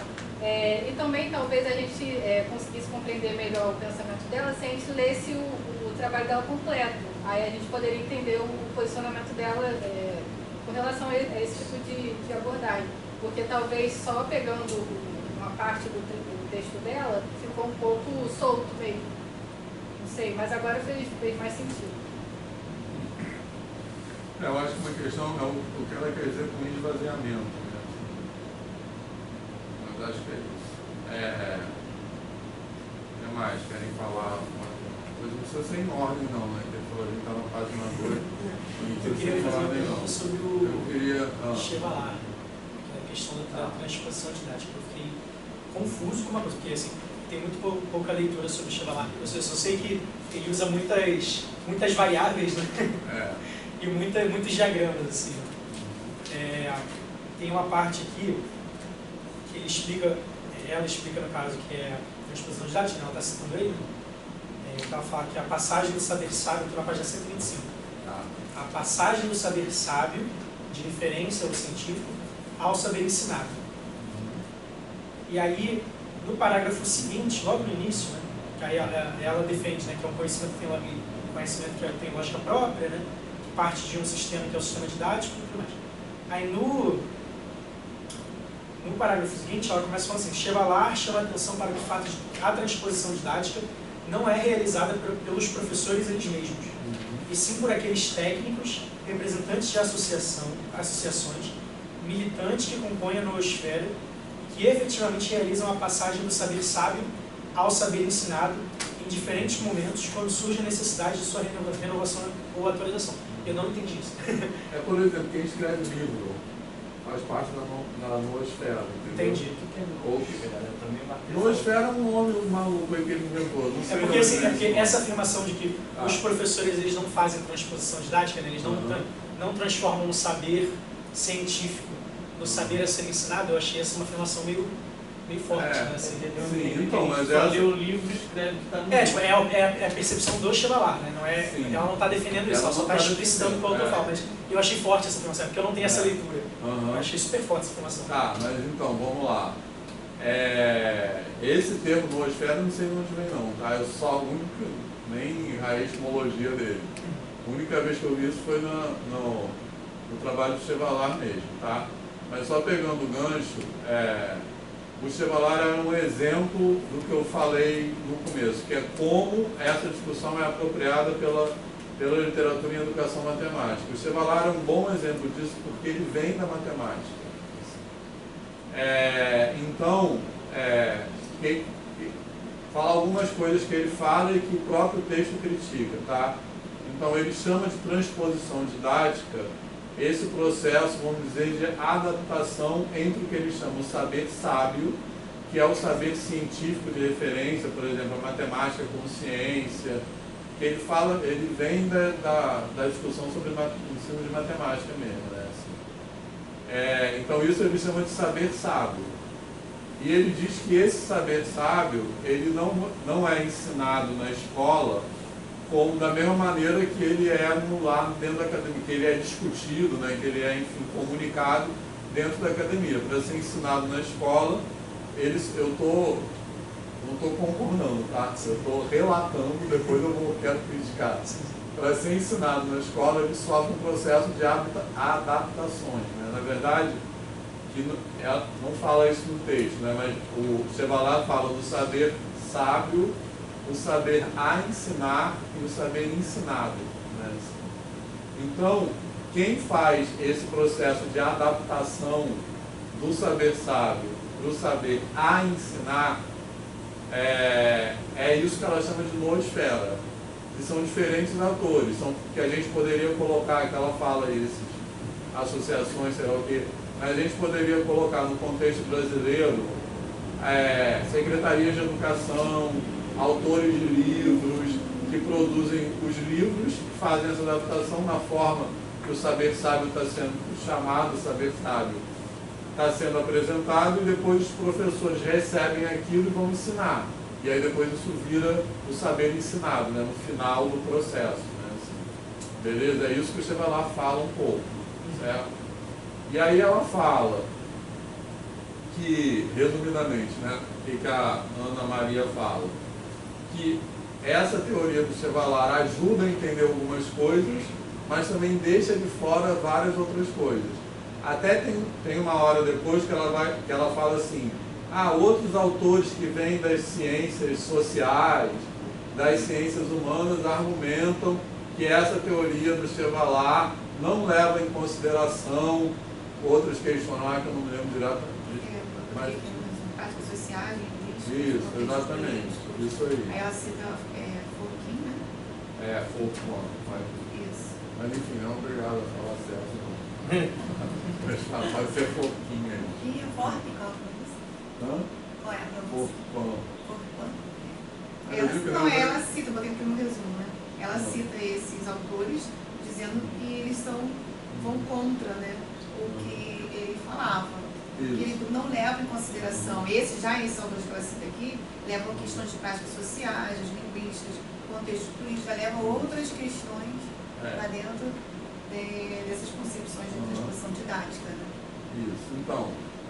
Então a crítica ao Chevalier é que esse processo, enfim, de readaptação dos conhecimentos é como se ele tivesse referência apenas naquilo que eles chamam de saber sábio, que é o saber, que é o conhecimento científico correspondente àquela disciplina. Né? O conhecimento na forma que ele está organizado, na forma que ele é comunicado dos meios científicos. E aí esses autores vão criticar dizendo que não é só o saber, um monte de outras coisas interferem naquilo que é ensinado na escola. Né? A crítica é essa. Quer dizer, uma das críticas principais. Beleza? E aí, aproveitando esse gancho, eu falei uma coisa no começo, né? A forma como essa discussão, acho que uma coisa que certamente dá para ver pelo texto, que essa discussão é muito complicada, né? É muito complexa, tem várias questões, várias abordagens, várias posições teóricas. E em educação matemática, essa discussão é apropriada de uma forma essencialmente estruturalista. O que eu quero dizer com essencialmente estruturalista? Como se a gente buscar esquemas globais para encaixar a escola nesses esquemas. Então, um exemplo disso, que é muito sedutor para quem vem da matemática, é o Chevalier. Porque o Chevalier dá a estrutura, a teoria dele, é um negócio assim, todo passo a passo, sabe? Um negócio, tem isso, começa aqui, tem o saber sábio, depois vai para a atmosfera, aí vira o saber a ensinar, aí depois vai para a escola, vira o saber ensinado. Então, é uma forma de pensar em educação que eu acho que é muito confortável para quem tem uma cabeça educada dentro da matemática. Se eu estou falando, não está no texto isso, obviamente que eu não falo de matemática, mas fez sentido isso? Beleza? Outro... Isso eu ia comentar aqui, dentro dessa questão da escrita matemática, né? Ele fala muito, o sujeito S maiúsculo, interage com o objeto O. Assim, é um negócio que é super acessório, assim, você não precisa daquilo, mas é só realmente para complicar, assim, para parecer mais matemático. Eu odeio isso. Eu acho que a gente da matemática está muito acostumado com isso, né? Ficar diferente da educação, né? Da escola e dessas coisas, que não tem receita de bolo, que não vai dar para você aplicar. Não existe, eu acho, nada que a gente produza matematicamente, como pesquisa matemática para ensinar qualquer coisa, ou para roteirizar qualquer coisa, que vai funcionar. Porque você vai aplicar numa turma, vai ser de um jeito, na outra de outro, na outra de outro. E aí você pegar todos os alunos e dizer assim, todo mundo é igual. Né? E todo mundo vai... E não tem como fazer isso. Eu acho que pra gente isso é um terror.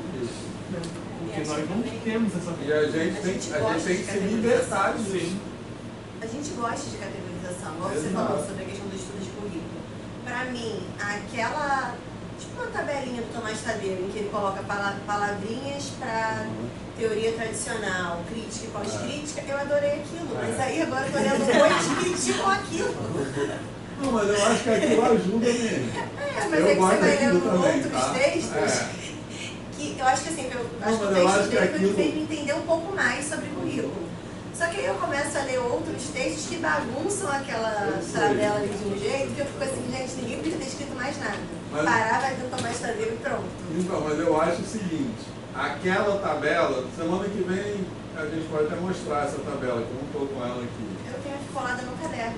Legal. Então, eu acho que essa tabela ajuda... boa ideia. Eu acho que essa tabela ajuda a gente a começar a pensar. A questão é não ter apego a essa tabela. Entendeu? Profissionais críticas e pós-críticas. Não, eu acho que ela ajuda a pensar algumas coisas. A gente vai falar exatamente isso semana que vem, tá? Mas a questão é a gente não ter apego. Eu acho que em educação, na verdade em todos os campos, Mas em educação matemática a gente tem apego às teorias. Por isso que eu falei, eu não estou aqui para defender ninguém, nem a mim mesmo, né? Eu acho que a gente entra no jogo na academia para estar aberto à crítica, né? E, por exemplo, essa galera, tem uma galera que fala assim, eu trabalho com didática francesa, né? Assim, eu acho isso uma maneira muito, eu desconfio muito, né? Assim, quando a pessoa fala isso, eu já desconfio. Eu acho isso uma maneira muito invertida de trabalhar em educação, né? Assim, porque a pessoa declara um compromisso com referencial teórico. Você não tem que ter compromisso com referencial teórico, entendeu? Você tem que estar aberto a se deixar criticar, né?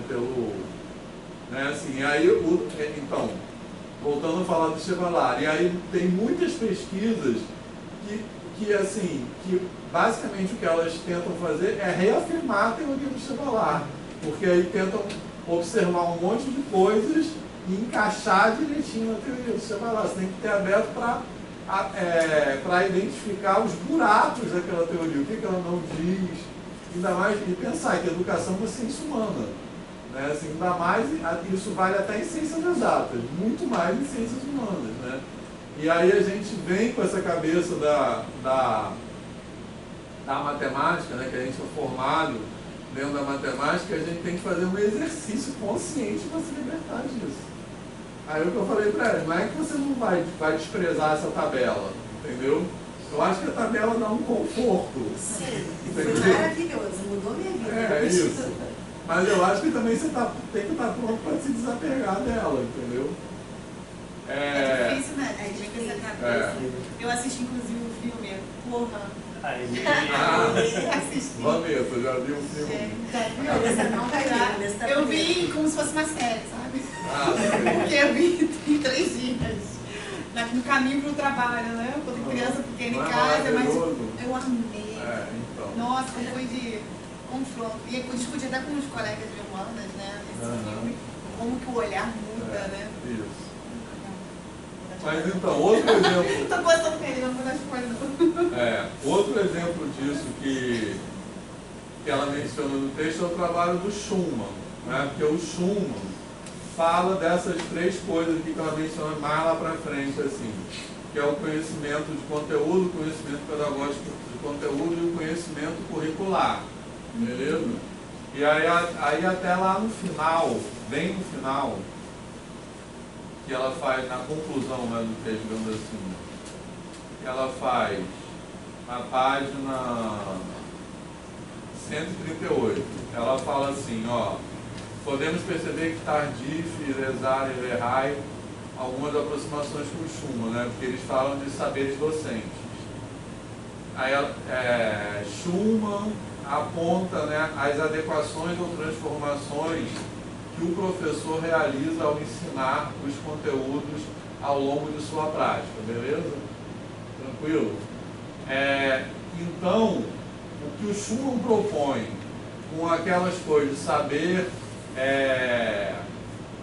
que são categorias, mas não são categorias no sentido que a gente entende a palavra categoria em matemática. Eu acho que tem até um erro de tradução. Né? Porque categoria é como se fosse um conceito, né? É algo que vai, por exemplo, ela fala aqui, a categoria conhecimento escolar. O que é a categoria conhecimento escolar? É digamos assim, um rótulo que se refere a uma ideia que inclusive tem interpretações diferentes por diferentes autores. Então o que se fala categoria em ciências humanas e em educação é isso. Mas a gente entende categoria em matemática como uma classe equivalência, né? Como uma subdivisão de alguma coisa. Então, isso que o Schumann fala de conhecimento de conteúdo, conhecimento pedagógico de conteúdo e conhecimento curricular são categorias nesse sentido, não no sentido da matemática, né? Então, e o que ele pretende fazer quando ele fala sobre isso? Estudar isso aqui, as adequações ou transformações que o professor realiza para ensinar os conteúdos ao longo de sua prática, beleza? Então, nesse sentido, o conhecimento pedagógico de conteúdo é como o professor olha para o conteúdo pensando, vamos dizer assim, que características daquele conteúdo são importantes para ensiná-lo, beleza? Aí, como é que isso foi apropriado em educação matemática? Por autores como Débora Ball, que propõe subcategorias, né, assim, que propõe uma coisa ultraestruturalista. Aí, de novo, se todo mundo já ouviu falar no trabalho da Débora Ball ou não? Que ela pega essas categorias do Schumann, representa inclusive na forma do diagrama de Venn. Eu acho que é muito representativo, que ela desenha uma elipse, assim, aí ela põe lá o conhecimento do conteúdo, o conhecimento pedagógico do conteúdo e põe subdivisões disso. Divide isso em subconjuntos, né? Assim. E isso, na verdade, é uma... Então, a educação matemática produz uma simplificação dessa discussão aqui e uma superficialização. Ou seja, para a gente entrar mesmo na discussão sobre formação de professores sobre o currículo, a gente tem que ir por outro caminho. Assim. Eu acho que a gente tem que tensionar a educação matemática da forma como ela tem acontecido hoje. Eu queria falar outra coisa para chegar lá que eu esqueci, mas calma, o Guilherme levantou, depois Só ia dar um exemplo de outra pesquisa nessa área, que é quando a gente vai falar sobre álgebra, né, vai pesquisar sobre álgebra, ensino de álgebra, a gente cai naquele texto clássico do Ruzinski, né, que ele separa as concepções da álgebra. Isso. Aí, para minha dissertação, eu tive que ler sobre isso. Aí eu li sobre o Ruzinski e fui pesquisar outros autores que falassem sobre, né. E aí, quando você vai ver assim, cara, tem uns trabalhos que são 13 mais 3 de concepções diferentes da álgebra. Diferentes autores vão dissertando sobre, né? Eu acho que, tipo assim, é interessante pelo menos você ver a discussão acontecendo, né? Mas, cara, perde muito rumo, assim. Perde muito rumo, porque vão falar de concepção da álgebra como resolução de problemas, a concepção da álgebra como estudo das variáveis, a concepção da álgebra como linguagem. Aí, cara, é muita coisa, assim, diferente e não sei se agrega da mesma forma, entendeu? Aí tem um autor que é o Arcave, que ele faz de uma forma diferente, que é, ele pega e fala assim, ó, a álgebra, a aprendizagem da álgebra ela se dá através do que eu vou chamar de sentido do símbolo, que é você, a partir das suas próprias percepções, seus próprios sentidos, você entender a simbologia algébrica. Vou dar alguns exemplos. Esses exemplos não acabam com a discussão, só são vários exemplos. Aí ele fica o resto do livro inteiro dando exemplos. Assim. Eu acho esse tipo de discussão maravilhosa. Porque permite você fazer suas próprias associações. Assim. Esse é o Arcave. Esse é o Arcave. Ao invés de tentar colocar as coisas em caixinhas, ele dá um exemplo, aí ele dá um exemplo de uma coisa que não apareceu no exemplo anterior. Aí vai fazendo isso e você vai tendo um panorama de que essa discussão é muito profunda. Né? Ao invés de simplesmente tentar colocar em 3, 4 caixinhas, que geralmente os autores fazem, né? E acabar a discussão por aí. Então, eu não suporto isso. Eu concordo inteiramente com o Guilherme. Ainda mais aquele negócio de, por exemplo, Van Riel, que coloca não só caixinhas como níveis. Eu tenho horror a isso. Parece que está todo momento alguém querendo cunhar alguma coisa. Alguém quer botar, olha, eu quero que isso aqui, eu que fiz. Eu acho que acontece com certeza, isso. tem muito isso, que é botar o seu nome, né? Então, acho que isso dá pra eu, assim, não quero que vocês fiquem ansiosos por não ter entendido todos os autores, mas esse texto, assim, eu acho que é um convite para começar a ler algumas coisas e perceber que é muito mais complicado do que simplesmente algumas coisas que são feitas em... E não é complicado artificialmente, porque o fenômeno educacional é complicado. Fala. Eu acho que é um pouco disso que você falou, né? Acho que para além dessa questão que a gente tem de querer ficar mais confortável com uma categoria ali, eu acho que assim, em educação, principalmente pensando ali no campo do currículo, em que a gente não encontra uma definição, é muito uma proposta de que, acho que um pouco do exemplo que o Guilherme deu, de você construir a sua mente teórica a partir de tudo aquilo que vem sendo discutido. Eu acho que pensando na educação matemática, que aí tem esse esforço de transformar essa discussão que não tem uma resposta em uma discussão que se responde por uma categoria, por um quadro, por um diagrama, eu acho que também pode ser também associada a talvez um certo menosprezo da capacidade daquele professor de matemática compreender aquilo, isso aqui não tem, vamos dar uma resposta para esse pessoal que está em sala de aula para ele poder entender onde vai se encaixar. Não que eu concorde, mas eu acho que pode ser eu reconheço que é uma coisa muito difícil, mas eu vou tentar simplificar para essas pessoas entenderem. E acho que em relação a isso que você falou, de parecer que está todo mundo querendo cunhar algo, eu acho que acho que até mesmo na sociologia, né, ao longo do tempo em que o conhecimento foi construído, tem muito isso de uma nova teoria, até no campo do currículo, às vezes ter a intenção de negativar a anterior, né? Às vezes não se acumula. Então, sempre que você vai ler algo novo, parece que tem algo ali sempre negativando o que vem anteriormente. Então, acho que isso acaba ficando tão difícil, às vezes, para entender algumas coisas. Mas eu acho que isso também tem outro componente que é muito querer publicar paper, sabe? Assim, pessoas que é isso que o Giovanni falou também, de querer botar o seu nome, cunhar alguma coisa e Tem que falar algo diferente, tem que ser algo melhor fiz do que... algo novo. Revolucionei. Hã?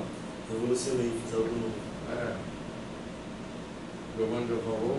Não, eu ia falar um outro negócio que eu coloquei de vista, que é um exemplo que tem no Schumann, quando ele fala desse conhecimento pedagógico, né, que conta a história da professora, que ela tinha conhecimento pedagógico de uma parte da disciplina que ela dava, e aí a aula dela era sempre maravilhosa, porque ela fazia um monte de coisa com os alunos refletiam sobre a questão, acho que era literatura e gramática. Aí, com literatura, ela conseguia fazer os alunos terem uma percepção de mundo distinta, né? Eles saíam da aula sempre muito emocionados, transformados,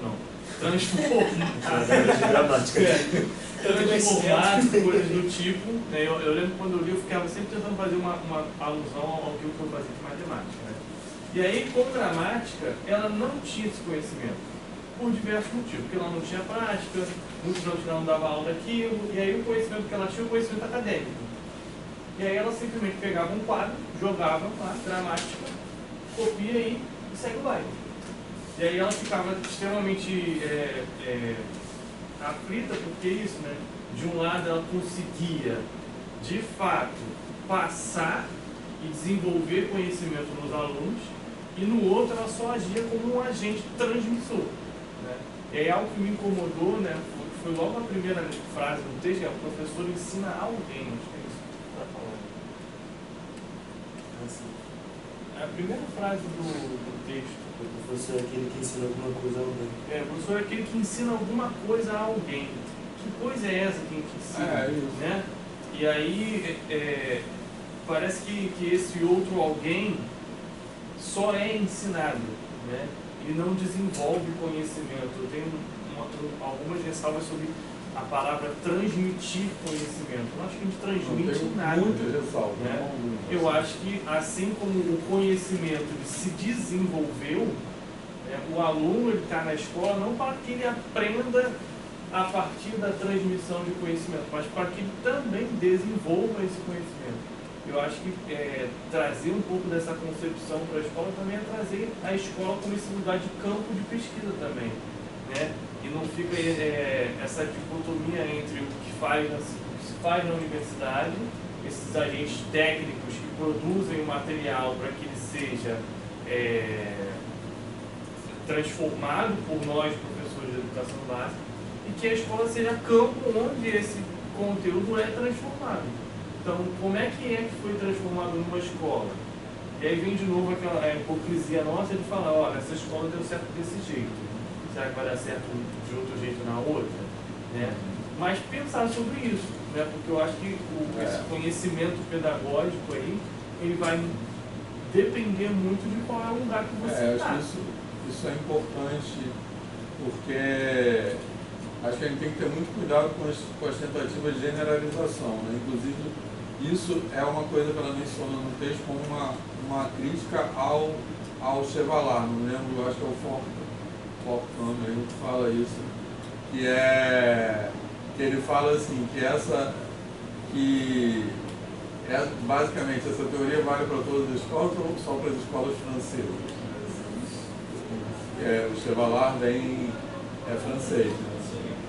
Então, eu acho que uma coisa que é importante a gente pensar, e aí já vai relacionar muito com... Vocês identificaram esse trecho que eu falei? O texto? Não precisa achar não, tem um lugar que ele fala isso. Que é uma coisa importante pensar, é que a própria formulação das teorias é enviesada pelo contexto cultural daquele autor, pelas visões de mundo daquele autor, né? Então, isso, uma coisa que eu acho que a gente tem que, já relacionando com a decolonialidade, que a gente vai falar mais tarde em outra aula, né? Que muitas dessas teorias tentam descrever uma escola genérica com base numa experiência culturalmente situada de escola. Então, a outra crítica que é feita no texto é feita ao Chevallard, mas eu acho que a gente tem que ter sempre em mente essa, né? Assim, essa generalização da ideia de escola. E isso pode nos atrapalhar para pensar outras possibilidades, outras escolas possíveis, né? Esses autores todos que ela cita são todos europeus e americanos, né? Não é a mesma escola que a gente está aqui. São escolas diferentes. Reunidas em épocas diferentes também. Que não é a mesma escola indígena. Bom, queria passar também mais algumas coisas. Esqueci de falar também que hoje a gente tem aquele mesmo problema da semana passada que a gente tem que liberar a sala às 5 horas, tá? Bom, uma coisa que eu achei também, eu acho desse texto, não sei se vocês acharam isso também, eu acho que a parte de conhecimento escolar é mais difícil que a parte de saber de docência. Vocês acharam isso ou não? Talvez porque eu tenha mais leitura de saber de docência há mais tempo. Assim. Eu fiquei também com a mesma sensação, mas também justifiquei por isso. Eu já tenho mais sobre saber docente. Mas eu acho que tem mais autores em diálogo. Assim.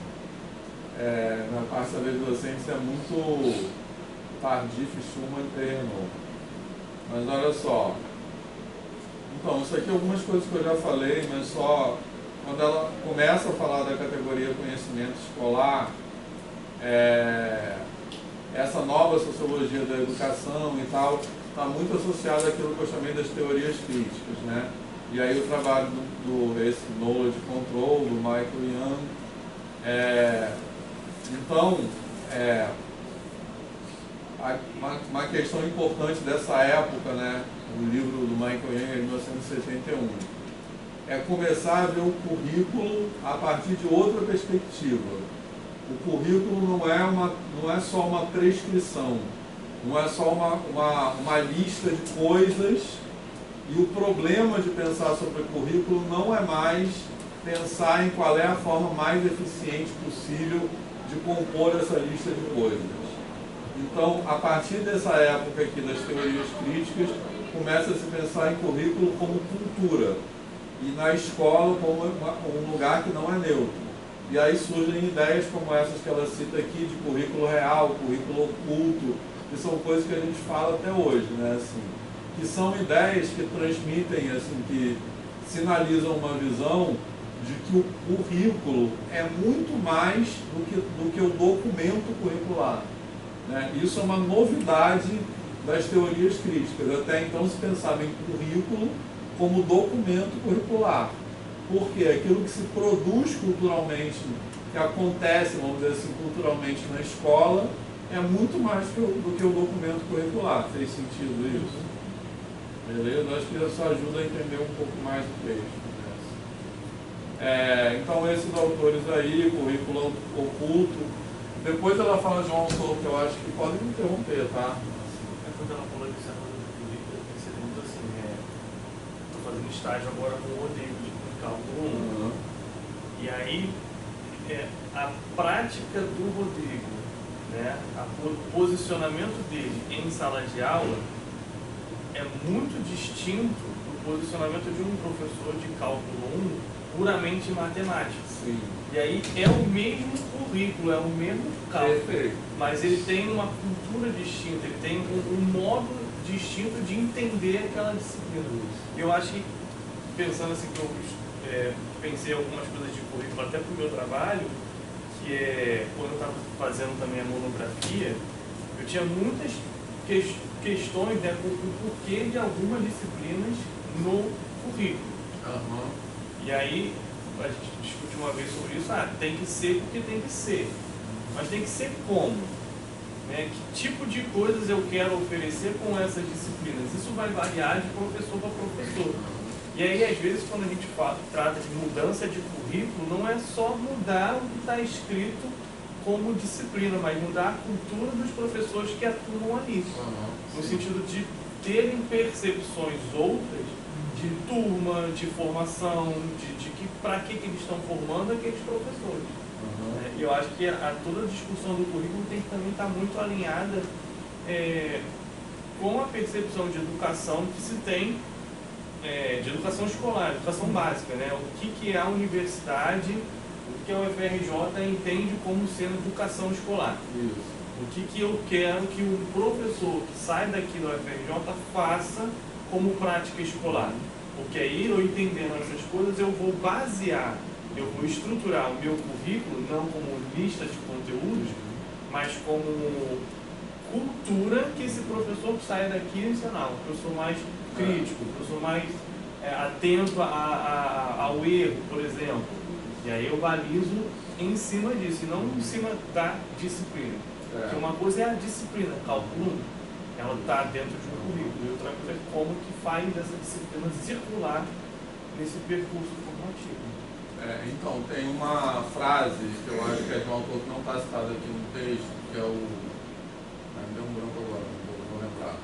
Um autor muito importante do currículo, que ele fala assim: currículo é ao mesmo tempo o percurso e a forma como o percurso é percorrido.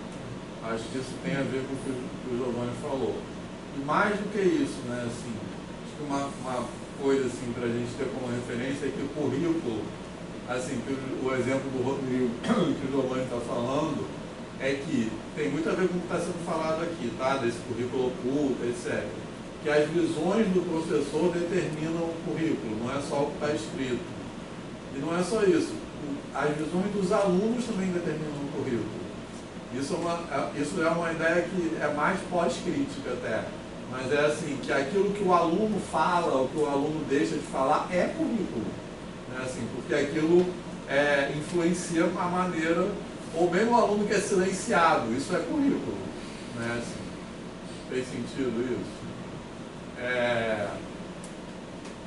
Então acho que a gente pode fazer um intervalo agora. Depois eu quero falar um pouco do Goodson, que é um autor que eu acho que é muito importante. Assim. E até voltar a esse comentário do Giovanni. Sobre, ele falou assim, por que isso é ensinado ou não, né? Certo? Na licenciatura. Me lembrem disso, no volta intervalo, que eu vou esquecer.